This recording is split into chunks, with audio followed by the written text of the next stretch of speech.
لطالما انتمى البشر منذ بدء الخليقة إلى طوائف دينية أو اجتماعية، وعلى مر العصور كان هناك الكثير والكثير من تلك الطوائف، ولكن بعضها غالبا ما تكون بالغة الغرابة، مليئة بالغموض والرعب.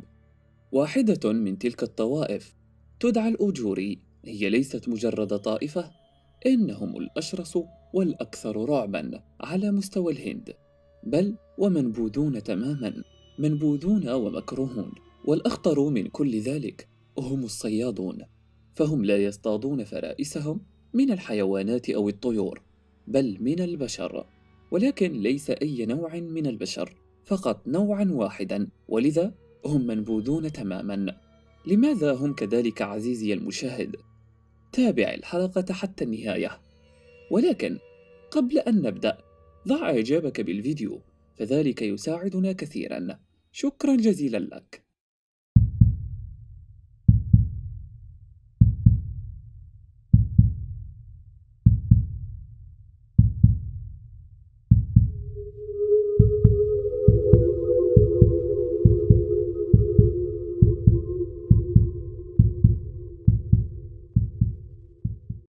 بسم الله، والصلاة والسلام على رسول الله. أحباءنا المتابعين، السلام عليكم ورحمة الله وبركاته. دولة الهند هي أكثر دولة تجد بها كمًا مهولًا من الديانات، يكفي لإغراق العالم بأكمله، وعدد من الطوائف ما يثير جنونك من كثرته، حتى أنك لا تعلم ما هي الديانة الغالبة عندهم إلا إذا بحثت عنها بنفسك أو استرشدت بالمعلومات المتوفرة عنها. فالهند هي الدولة الأغرب دومًا. فإذا ما قلت لشخص هندي عن طائفة الأوجوري، فستجد وجهه يمتعض ويشحب فجأة، ليس لأنك ذكرت له شيئا مقدسا أو محرما، ولكن مرعبا. وإلى أقصى حد، إن طائفة الأغور ليست كأي طائفة، إنهم آكلي لحوم البشر، ولكن بشكل لا يصدق، فهم لا يأكلون لحوم البشر الأحياء، بل الموتى، والموتى فقط. إنهم ينبشون المقابر بحثا عن الموتى وأكلهم.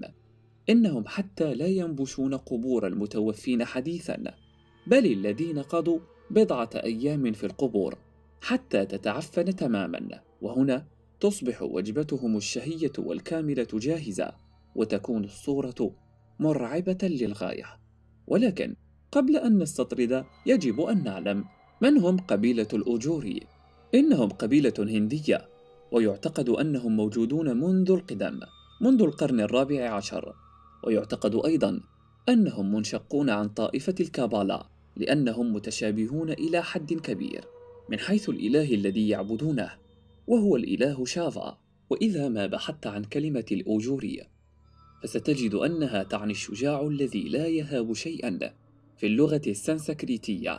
والواقع أن تلك الطائفة دائما ما تتجه إلى مجابهة الموت والوصول إلى قمة الحياة عبر لحم الموتى.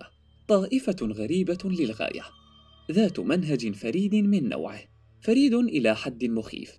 والأغرب أن هذه الطائفة تحيطها سرية بالغة الغموض، فلا تجد أحدا يتكلم عنهم أبدا، ولو وحده في غرفته. إن اسمهم محرم تماما، وهم مكروهون تماما، حتى أصبحوا كالمنبوذين. حتى إنهم يسكنون القبور بعيدا عن الأحياء، ويشتهون غذاءهم من الأموات. إن أكل الجسد البشري بعد تحلله له قمة الارتقاء، أن ترتقي بجسدك وروحك وتصبح منيعا ضد الموت، وتكتسب المعارف والخبرات الهائلة، ويصبح جسدك بقوة 10 رجال. هذه المقولة المنقوشة على جلود الموتى، والتي تحكي بمنتهى الثقة عقيدة هؤلاء المنبوذين. إنهم يفعلون ذلك للخلود، للقوة المطلقة، حتى إنهم لا يمرضون أبدا، ومهما التهموا من أجساد الموتى العفنة لا يتعرضون إلى أي شيء سوى النشوة والصفاء. إنهم يشعلون المشاعل ليلا في طقوس وهمهمات مرعبة. يذهبون إلى القبر المختار، وهو شخص مضى عليه في القبر بضعة أيام، فترة كافية حتى تتحلل الجثة وتكتسب ذلك الطعم الذي يرغبونه. ويحمل جسده لحما يكفي لغذائهم جميعا، ناهيك عن نصيب الآلهة بالطبع.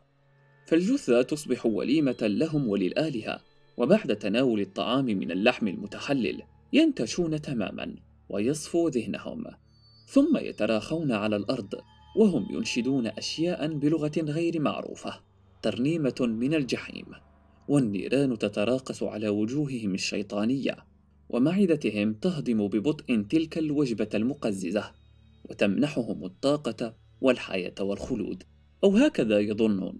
إنهم حتى يستعملون جماجم الموتى لشرب المياه، وأجزاء من عظامهم كحلي لهم. إنهم مؤمنون تماما بعقيدتهم، معتزون بأنفسهم، يثقون بها إلى أقصى حد.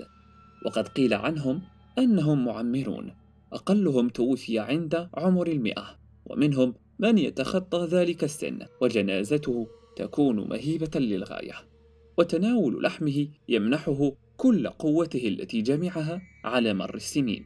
إنهم حتى يغطون أجسامهم برماد الجثث المحروقة، ويستخدمون بقايا الجثث في ممارسة شعائرهم المرعبة والمقيتة.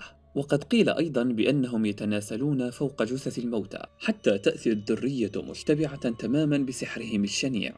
وعند الولادة يتم تقديم المولود إلى الإله مع ممارسة بعض الطقوس الغامضة.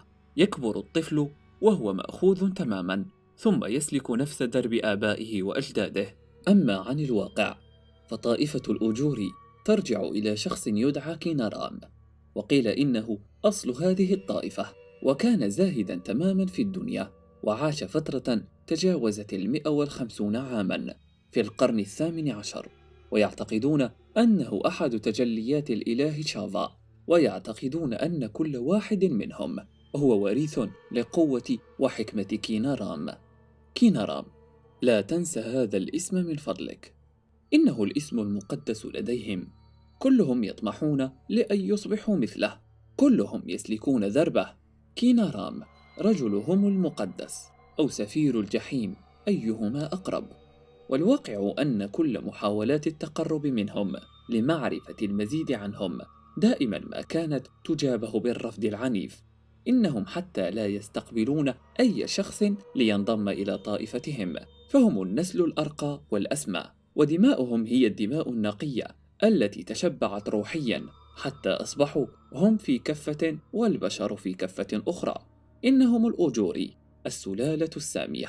ولكن نجح المخرج الهندي سانديب سينغ الذي قال إنه استغرق أكثر من 3 أشهر ليكتسب ثقة أحدهم ويتوغل فيهم رويدا رويدا كصديق، حتى يتسنى له رؤية طقوسهم الرهيبة.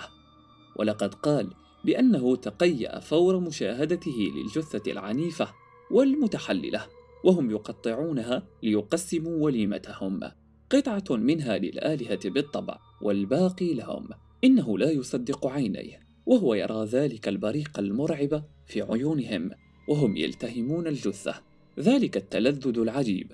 إن التهامهم للجثة ليس مجرد تناول وجبة طعام، إن تناولهم لها حياة. والواقع أن طقوسهم أصبحت بالغة الصعوبة، نظرا لأن معظم الهنود يحرقون جثث موتاهم، حتى أصبح من الطبيعي أن يقوموا بسرقة الجثث.